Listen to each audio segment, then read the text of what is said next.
Hola a todos. En la América existen o existieron una gran diversidad de culturas. En el video de hoy veremos las dos más importantes del territorio que ahora llamamos Colombia, los muiscas y los taironas. Bienvenidos a Memoria Colombia.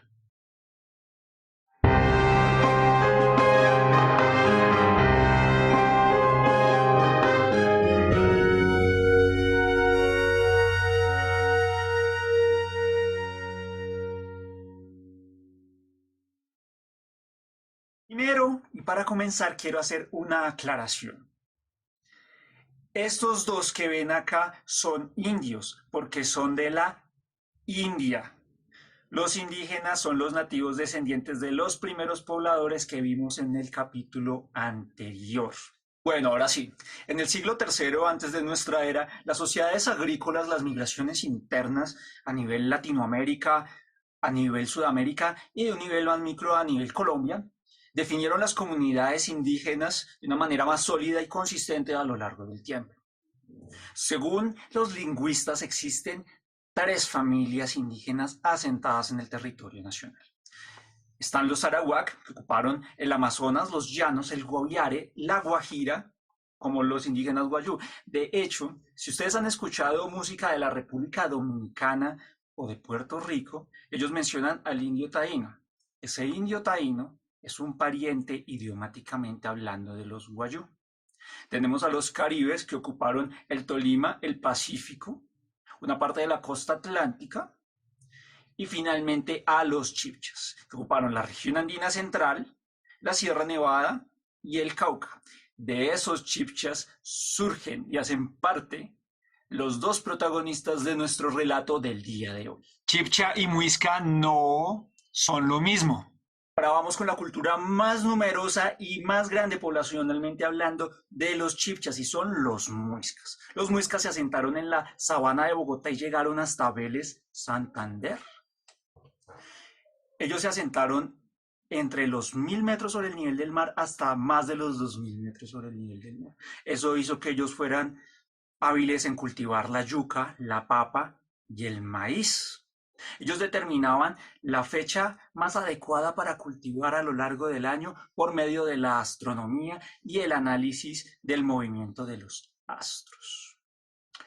Adicionalmente, su economía estaba basada en el trueque, en el intercambio de productos, que se hacía en los días de mercado. Si ustedes se han dado cuenta, muchos campesinos bajan a los pueblos a comerciar sus productos o las personas dentro de los mismos municipios mercan en unos días especiales de la semana. Esa tradición viene desde los tiempos precolombinos. Hay un detalle con el sistema político y es que era bastante inestable. Su líder principal era el Zipa, que en algunos momentos podía llegar al poder de generación en generación y era el primogénito hijo mayor de la hermana del Zipa, o el Saque en el caso de Tunja. El Zipa fue el apodo de nuestro primer campeón nacional de ciclismo, el que ganó en la carretera destapada, Efraín el Zipa Forero. Tenía que demostrar todo el tiempo que era el líder más adecuado frente a todos los otros caciques de las aldeas que hacían parte de la confederación, porque no estamos hablando de algo como un imperio en las civilizaciones, como es el caso de los incas y de los aztecas, y tenían que defender sus territorios constantemente de los pueblos del norte como los laches. Hay que tener en cuenta que las ciudades eran pequeñas concentraciones con edificios ceremoniales en los que se practicaba el culto al sol, en el caso de Sogamoso, o de la luna, en el caso de Chía. Los sacerdotes eran las personas que practicaban, eran los líderes de esos cultos y eran muy influyentes en las sociedades. Tenían el poder, el contacto con el más allá y todas las fuerzas sobrenaturales. Un entrenamiento que recibían desde muy pequeños y los aislaba completamente de la sociedad en unas casas determinadas. Y ellos, con la práctica del yopo y el borrachero y otras sustancias alucinógenas, lograban esa comunicación y ese contacto con los dioses. Adicionalmente, rituales como los fúnebres establecían o determinaban la clase social o el grupo al que pertenecían determinadas personas. Si la persona era muy importante, era envuelta en telas de altísima calidad o era momificada. También se podían pedir ofrendas de oro, madera, cuentas de piedra, artefactos, concha, uñas, pelo, semen, sangre, tabaco, para pedir favores o también al mismo tiempo equilibrar el estado natural de las cosas del mundo. Otro ritual importantísimo que le daría nombre a un sueño de los españoles de una ciudad de oro, a un aeropuerto y a una de las mejores ligas del mundo de la época de los 50 es el Dorado. Existen indicios de que los muiscas iban a construir edificios de gran magnitud y otros avances dentro de su cultura. Infortunadamente, todo eso se interrumpió. A diferencia de los muiscas, los taironas se ubicaron en las laderas bajas de la Sierra Nevada de Santa Marta. Naguange, en esa bahía, fue el primer hallazgo realizado por Alden Mason en 1922 y los hallazgos hoy se preservan en el Museo Field de Chicago. El descubrimiento de la ciudad perdida se realizó en los años 70. Esos dos hallazgos determinan y han establecido cuáles han sido los comportamientos y las características de los taironas.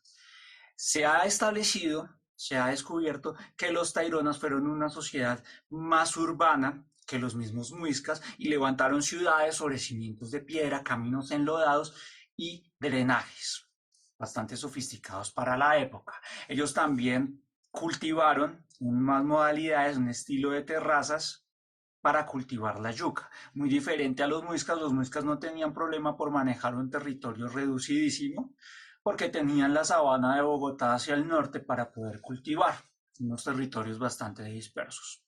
Algo que sí tenían en común los muiscas y los taironas era el culto al sol y a la luna y también la influencia de los sacerdotes sobre las comunidades. Esos sacerdotes eran llamados mamas y también tenían un entrenamiento muy duro, como si fueran los Dalai Lamas desde muy pequeñitos, y establecían los destinos de las comunidades y cuáles debían ser las acciones humanas y el comportamiento del cosmos. En los rituales estaba la figura del hombre murciélago, señor de la noche y del inframundo.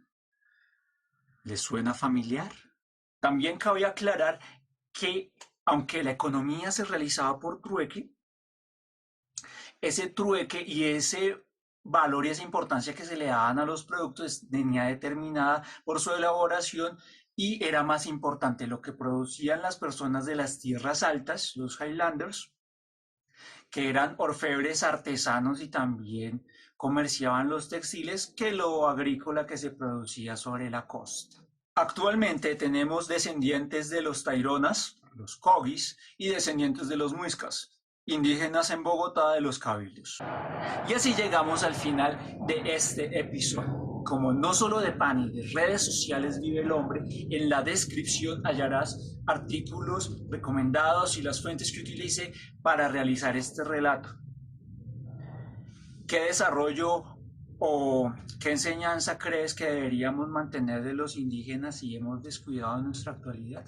Déjame tu comentario en la caja. Si te gustó, clic pulgar arriba, compártelo a tus amigos y suscríbete al canal, y después de eso dale tilín tilín a la campana para que veas las próximas notificaciones y veas el momento de la próxima semana en el que llegará un nuevo capítulo con más y más contenido para conocer y entender nuestra historia.